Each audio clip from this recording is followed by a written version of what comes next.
Today we're going to discuss a great app that's an alternative to Microsoft Office, Libreoffice, and yes, it's free.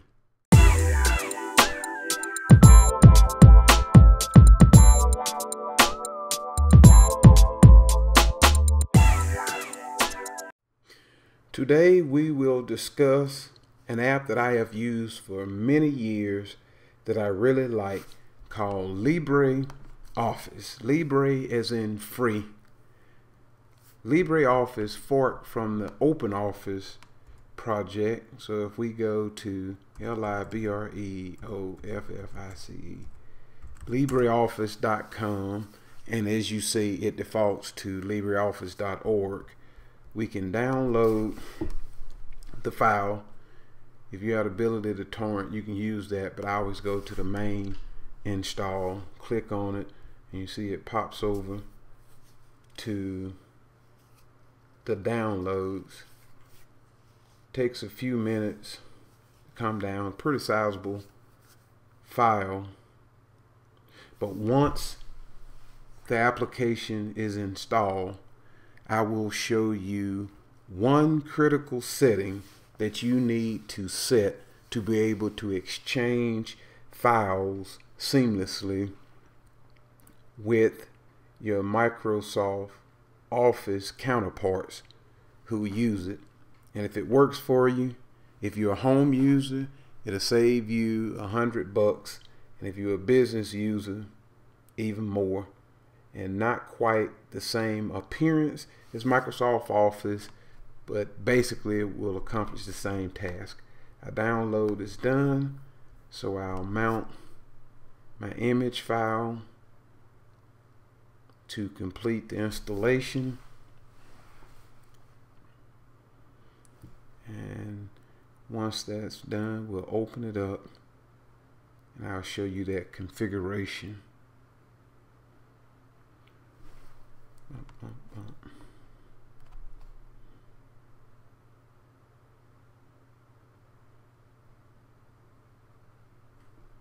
Alright, mouse to volume.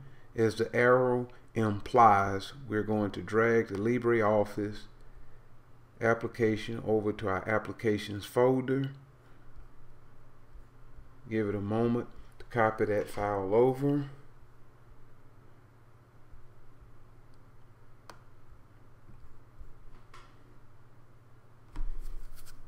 And you'll notice that upon completion, we will be able to see the newly installed Libreoffice application in our application folder.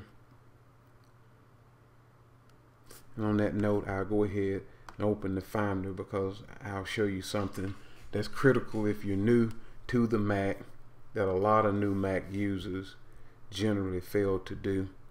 Go to File, New Finder window, and click on Applications, and you see it here where it's still loading. And once it completes loading, we should see the full Libreoffice icon. And just about there. Okay, now it's done. We see the full application, and if we want it on our Finder, we can click, drag it down. I'm sorry, on our dock. It'll make room for it. And this is the critical part that most first-time Mac users fail to do. We need to click that eject button, and you notice it went away here. So we've unmounted the mount for the installation, and now we can come down, quit Safari, and I'll come down here and open the shortcut from the dock that we just recently created. Show you how to address that too. It says it's not allowing us to open it because it's from an untrusted source. If we come here to security, uncheck our lock, authenticate,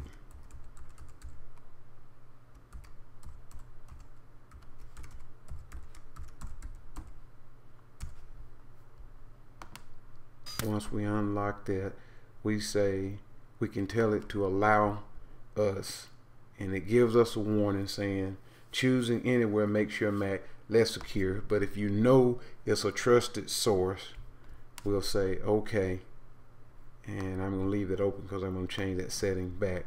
But now if we come back down to LibreOffice, it comes up and it says, hey, LibreOffice is an application downloaded from the internet. Are you sure you want to open it? We'll say open and give it a few moments. And it starts to open our application up. And one thing I like about this security setting, it should only ask us about that setting one time. So now that the app has fully opened, I will come back here and reset that setting to Mac, App Store, and identify developers only. I'll lock that setting back, close my system preferences, and I'll just come here to open a text document by double clicking. And now if we come up to LibreOffice preferences, come down to load and save general, and here is the magic that makes LibreOffice a viable alternative to Microsoft Office. Instead of saving it in the open format, I can hear my Linux friends screaming now, but if you're exchanging docs with those who use Microsoft Office, you make that change and then come down to spreadsheet, and we're going to make a similar change. So if you're saving a spreadsheet, it'll save it in Microsoft Excel format. And one more, presentation, and by default we'll tell it to save in PowerPoint 2000. No, we want to use a 2003. Right, 97 2003 PowerPoint format. Will alleviate putting the X on the end of them, and say okay, and we'll say this is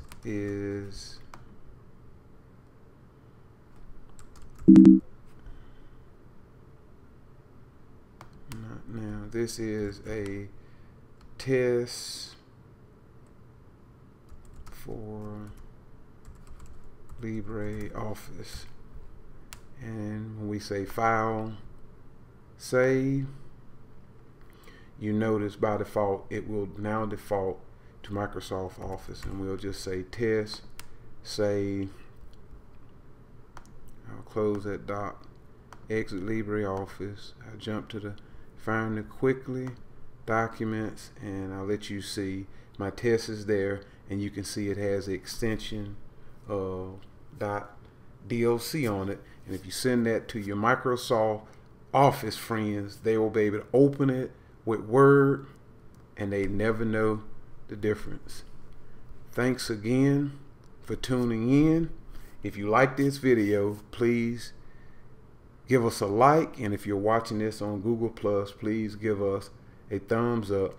Thanks again for tuning in. I'm Gr8Scott with Gr8Scott Demos, and God bless.